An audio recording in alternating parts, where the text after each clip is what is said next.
kesaksian saya tentang beberapa hal yang saya lewati 3 bulan belakangan ini.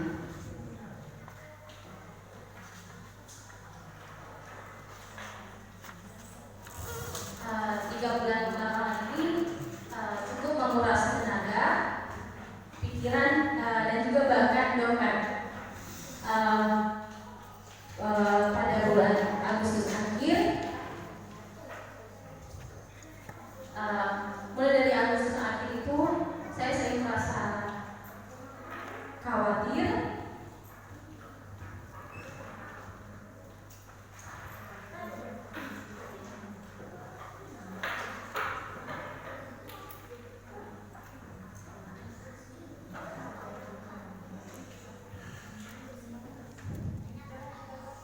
khawatir akan diri sendiri, pekerjaan,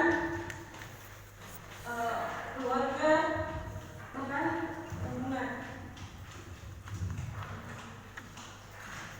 Agustus akhir, teman dekat saya atau yang dikenal orang muda sekarang ini pacar sakit, divonis satu penyakit. Lalu sebelum kejadian itu saya pernah di kereta menuju ke kantor itu berpikir kayak, Tuhan kok hidupku gini-gini aja ya. Aku lihat orang-orang itu kayaknya berjuangnya kayaknya effortnya tinggi banget untuk berjuang, sedangkan aku kayak kok lagi lurus-lurus banget nih hidupnya gitu. Tapi tiba-tiba 1 minggu setelah aku berpikir yang kayak aku merasa hidup itu lagi stuck di momen yang kayak pergi kantor, pulang kantor, pergi kantor, pulang kantor. Kayak ada sesuatu hal yang kok buat kayak lagi gak ada uji mental tuh nih, kok kayak aku jalannya lurus aja gitu. Tiba-tiba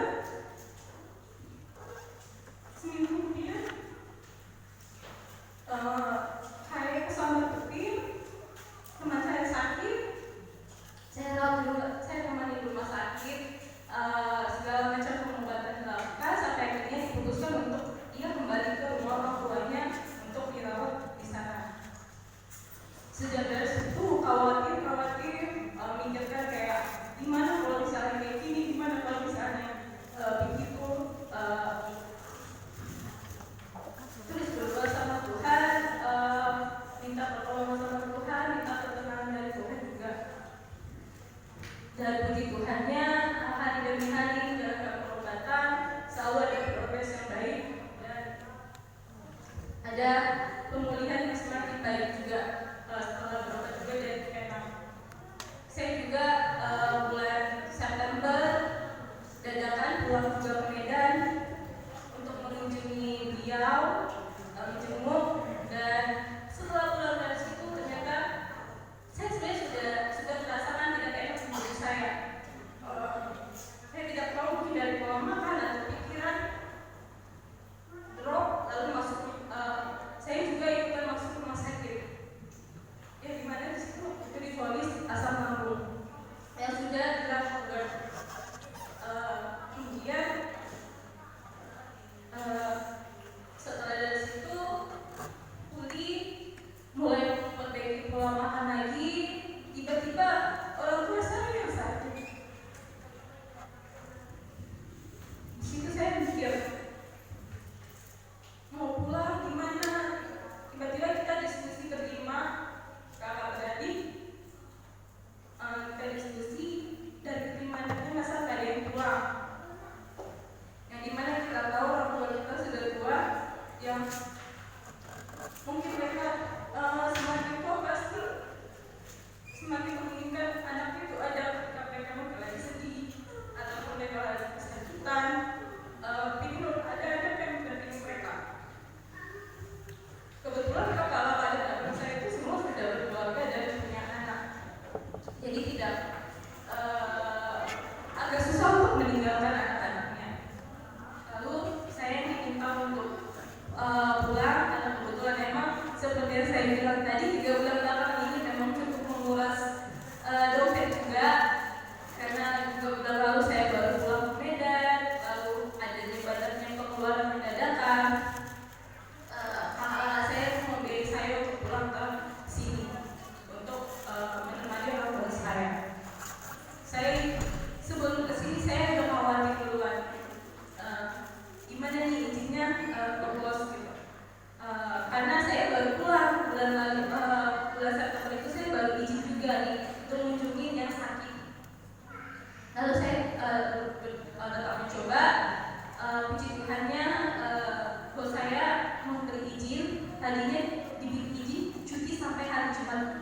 minggu lalu. Jadi saya cuma bisa pulang selama 3 hari aja. Lalu saya oke kan, saya pulang ke sini. Sampai saya pikir gak mungkin ini cuma 3 hari aja di sini. Karena kan untuk proses pemulihan juga butuh waktu beberapa hari ya, bahkan mungkin bulan. Cuma saya juga gak bisa berlama-lama untuk di sini. Hari minggunya saya coba untuk izin ke bos saya lagi, saya hubungi, saya minta untuk izin kerja dari rumah, WFH, karena memang pekerjaan saya tidak bisa juga ditinggalkan selama 1 minggu. Lalu puji Tuhannya lagi, beliau mengizinkan saya untuk kerja dari rumah selama 1 minggu ini, dan besok akan balik lagi ke Jakarta. Dan dari sini yang mau saya sampaikan adalah bahwa yang saya rasakan, saya selalu khawatir gimana kalau ini, gimana kalau nggak izini, gimana kalau sesuatu terjadi yang di luar batas kemampuan aku gitu, yang aku belum siap. Tapi ternyata Tuhan tidak mengizinkan semua yang aku takutkan itu terjadi. Tuhan memberikan jawaban-jawaban lain yang aku itu di luar dugaanku, dimulai dari izin yang seperti ini sampai 1 minggu izin kerja itu harusnya bisa tidak bisa. Lalu mungkin dari teman saya yang tadinya sudah gimana, tiba-tiba sekarang sudah begitu lebih baik. Dan mami juga yang tadinya lemas, sekarang juga sudah bisa bekerja lagi di sini, sudah bisa ketawa, terus di rumah juga sudah bisa nyapu.